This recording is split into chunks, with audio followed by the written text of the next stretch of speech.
तो जलसा चल रहा था, एक शायर आया शेर पढ़ने के लिए, उसने एक मिसरा पढ़ा। महफिले मिलाद में सब आ रहे हैं फूल फूल, महफिले मिलाद में सब आ रहे हैं फूल फूल, आ रहे हैं फूल फूल। इधर से पैसा, उधर से पैसा, इधर से पैसा, उधर से पैसा, पैसे की बारिश, पैसे पर दिमाग चला गया, मिसरा भूला। देखी मिसरा रगड़ रहा है, इसलिए देखी मिसरा घिस रहा है। अब जाहिर सी बात है, मजबूरी का आदमी समझ गया कि जरूर दाल में काला है, पूरी दाल काली मालूम है। एक आदमी किसी आकर के खड़ा हुआ, शाहिद साहब आप मिसरा भूल गए, मैं जाकर के जोड़ा लगा दूं। सोचा कहाँ से कबाब में हड्डी बन गया, कितनी बढ़िया कमाई का दवाई हमारी। खिसियानी दिल्ली खंबानो से खिसिया करके कहा मैं तो मिसरा भूल गया हूँ, आप आकर के जोड़ा लगा दी। ये समझ रहा था वो शायद नहीं होगा, वो शायद का बाप था। सुनते ही स्टेज पर आप अपना मिसरा प्रिया में जोड़ा लगाता हूँ, लेकिन आपके माँ के पेट से, आपकी माँ के पेट से आपका कान कटा हुआ, आपके कान कटे हुए, आपको गुस्सा ज्यादा आता है। मैं जोड़ा इसी शर्त पर लगाऊंगा, आप बुरा नहीं मानेंगे। नहीं बुरा नहीं मानेगा, मिसरा प्रिया में जोड़ा लगाता हूँ। महफिले मिलाद में सब आ रहे हैं फूल फूल। अब उसने आकर के जोड़ा लगाया। कान काटे हैं खुदा ने, नाक काटेंगे रसो, नाक काटेंगे रसो, कान काटे हैं खुदा ने, नाक काटेंगे रसो, नाक काटेंगे रसोल। मुहर्रम में मातम, जनवरी में जश्न होगा, हाथ उठा दीजिए, बिल्कुल सही जा रहा है। ये देखिए नाक कटाने वाले।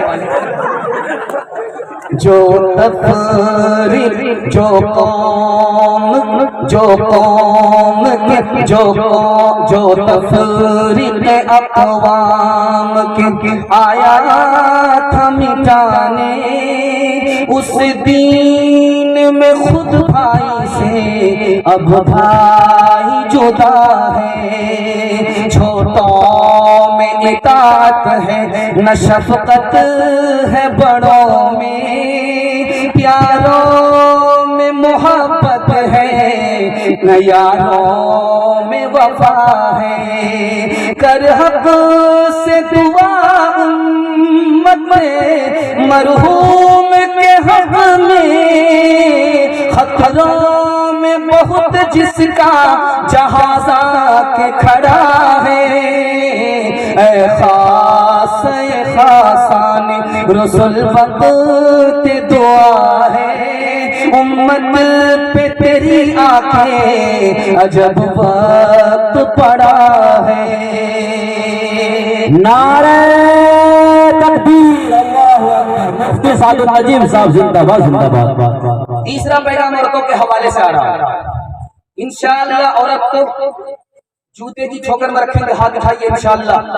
ये देखिए, इस पर भी जरूर कोई ना कोई हाथ उठा देगा। ये देखिए एक आदमी हाथ उठा देगा, दाना पानी सब बंद हो जाएगा। ध्यान से सुनिएगा, औरतों के हवाले से दो पैगाम आएगा, जल्दी से निकल जाएगा। मैं आपकी बेदारी का कंट्रोल करके पैगाम इसलिए देता हूँ ताकि मेरा पैगाम जाया ना हो जाएगा। बहुत ध्यान से आप लोग सुने, आंख से भी दिमाग से भी, दोनों से मुकम्मल आप ध्यान से सुनेंगे, जलसा कामयाब हो जाएगा।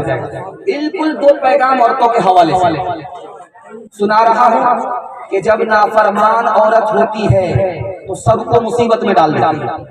दिखाने के लिए जा रहा हूँ, सुनिएगा, जल्दी से निकल जाएगा। नाफरमान औरत सबको मुसीबत में डाल देती है। एक लड़की का नाम था अनीजा, उस लड़की का नाजायज ताल्लुक था एक जवान से, उसका नाम था किदा। उस जवान ने कहा मुझसे शादी कर लो। तो लड़की का ये शादी ऐसे नहीं करूंगी, सालेह अलैहिस्सलाम जो पैगंबर है उसकी ऊँटनी को कत्ल कर दो, तब मैं तुमसे शादी कर लूंगी। उस जवान ने इश्क के चक्कर में, लड़की के चक्कर में नबी की ऊँटनी को जैसे ही कत्ल किया, अल्लाह का अजाब आया, वो खुद बर्बाद हुआ, पूरी कौम। नाफरमान औरत सबको मुसीबत में डालती है। दूसरी मिसाल आ रही है, एक औरत का नाम था कतामा। ये लड़की इश्क करती थी एक लड़के से, उसका नाम था अब्दुर्रहमान। अब्दुर्रहमान इश्क करता है किससे? कतामा से। कतामा लड़की है, इश्क करती है किससे? अब्दुर्रहमान से। अब्दुर्रहमान ने कहा शादी कर लो। का शादी ऐसे नहीं करूंगी, पहले हजरत अली का सर लेकर के आओ, तब मैं तुमसे शादी करूंगी। उस लड़के ने लड़की के चक्कर में हजरत अली को शहीद कर दिया। नाफरमान औरत सबके लिए मुसीबत। दूसरी मिसाल आपके सामने आ रही है, ध्यान से सुनिएगा। जैसे ही बहू आई ससुराल में देखा कि बुढ़िया है, न उठ सकती है न बैठ सकती है, माजूर है सास, तो अपने शौहर से कहती है कि मैं इसको ढोने के लिए नहीं आई हूँ ससुराल में, जब तक इसको हटाओगे नहीं घर से मैं इस घर में नहीं रहूंगा। ये ज़न्मुरी जोरू का गुलाम अपनी माँ को जंगल में ले जाकर के छोड़ दो। तीसरी मिसाल आ रही है, ध्यान से इसको सुनिएगा। बीवी आई, मैं कैसे ससुराल आई, शौहर से कहती कान लाओ मैं राज की बात करना चाहती हूँ। तो शौहर ने कान बढ़ाया, क्या करना चाहती है? देखो मैं तुम्हारी खातिर माँ को छोड़ करके आ रही हूँ, मैं तुम्हारी खातिर बाप को छोड़ करके आ रही हूँ, तुम मेरी खातिर अपनी माँ को छोड़ दो। ये जोरू का गुलाम अपनी माँ को अपने घर से निकाला, किराए के मकान में डाल दिया। तीसरी मिसाल आ रही है, ध्यान से सुनिएगा। पैगंबर की बीवी है, उस पैगंबर का नाम है शमून अलैहिस्सलाम। उनकी बीवी को बादशाह ने लालच दिया, तुम अपने शौहर को मेरे हवाले कर दो, मैं तुमसे शादी कर लूंगा। बादशाह ने, ये औरत लालच में आ गई, पैसे के लालच में आ गई, जेवर के लालच में आ गई, अपने शौहर को सर के बाल से बांध दिया, दुश्मन के हवाले कर दिया, दुश्मन ने कत्ल कर दिया। माल के चक्कर में, जेवर के चक्कर में अपने शौहर ही को दुश्मन के हवाले कर दिया। आखिरी मिसाल का पैगाम खत्म कर रहा हूँ। नाफरमान औरत सबके लिए मुसीबत।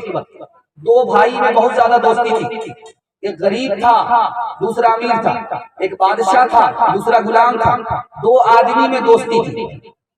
बादशाह का बाप ने कहा कि जो इस दोस्ती को तोड़वा देगा उसको इनाम मिलेगा। एक लड़की खड़ी हुई कि मैं इसकी दोस्ती खत्म करा दूंगा।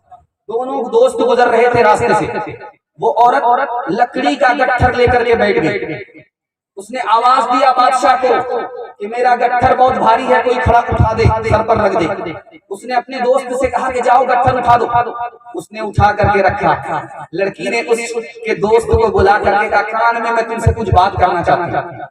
उसने सिर्फ होंठ हिलाए, जबान से कुछ नहीं कहा, उसके बाद चली गई, मुस्कुरा दिया। तो ये बादशाह पूछता है कि उस औरत ने तुम्हें कान में क्या कहा? कुछ नहीं कहा, वो पागल औरत, तुम मुझसे जरूर कुछ छुपा रहे हो। दोनों की दोस्ती 1 मिनट में खत्म हो गई। बरसा बरस की दोस्ती एक औरत की चाल में फना की घाट उतर गई। नाफरमान औरत सबके लिए मुसीबत। सिर्फ निकाह करेंगे, नाफरमान औरत से कोई मतलब नहीं होगा। बिल्कुल सही जा रहा, हाथ उठा दीजिए इंशाअल्लाह। नहीं